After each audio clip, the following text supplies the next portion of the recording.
everyone, welcome to China Money Podcast. For local knowledge on investing in China, go to our website chinamoneypodcast.com for more great episodes or subscribe to the podcast on iTunes. I'm your host Nina Xiang. Our guest today is Monte Brem, CEO and partner at StepStone Group, a private equity firm overseeing over $50 billion. He's talking to me today in his office in Beijing. Monte, welcome. Thank you. You have been relocated to Beijing for more than 2 years, and StepStone has had an office in Beijing for close to 2 years. How did your business grow during this time? Well, we've increased the amount of capital that we invest into China a huge amount. We used to invest this relatively small amount, maybe $25-30 million a year into Chinese managers, into Chinese deals, and now we're investing somewhere around 300 to 500 million a year. So on the investment side, there's been a lot of growth. So where do you see attractive opportunities right now? Almost all the money that we invest in China is somehow connected into the consumer market in China. I mean, a lot of markets like mining and resources are very, very difficult markets, and most of them aren't really accessible to foreign investors anyways.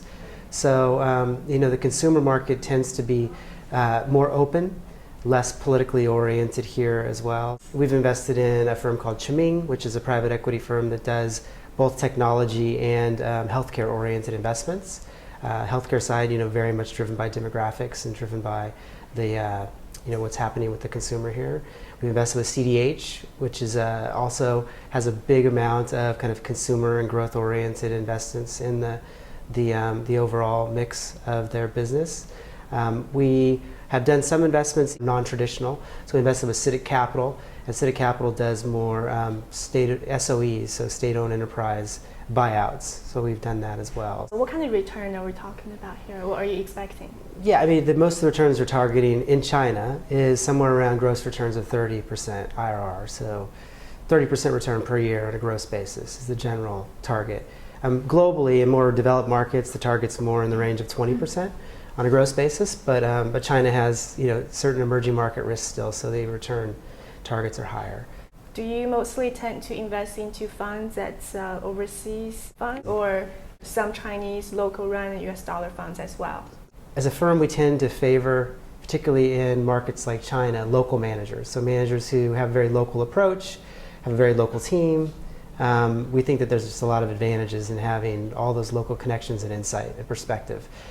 When we invest in the local managers, one of the challenges is we cannot invest in RMB funds today. So we're not a local Chinese, fully Chinese-owned entity, so we have limitations on what we can invest in so far, although that is all being kind of worked through now in a regulatory perspective. So today we're investing in what are called dollar or offshore funds of Chinese managers. And most of these managers, they manage both an RMB fund, a local currency fund, and a foreign currency fund. We know that there is a potential conflict of interest when you're investing both a USD fund and RMB fund. Obviously, USD investment requires much more regulatory process you have to go through. So what's your observation of how managers deal with this kind of conflict of interest? Well, as a general point, it's a major headache, and it's one of the things that makes the Chinese market more complicated and less appealing, frankly, than it would otherwise be.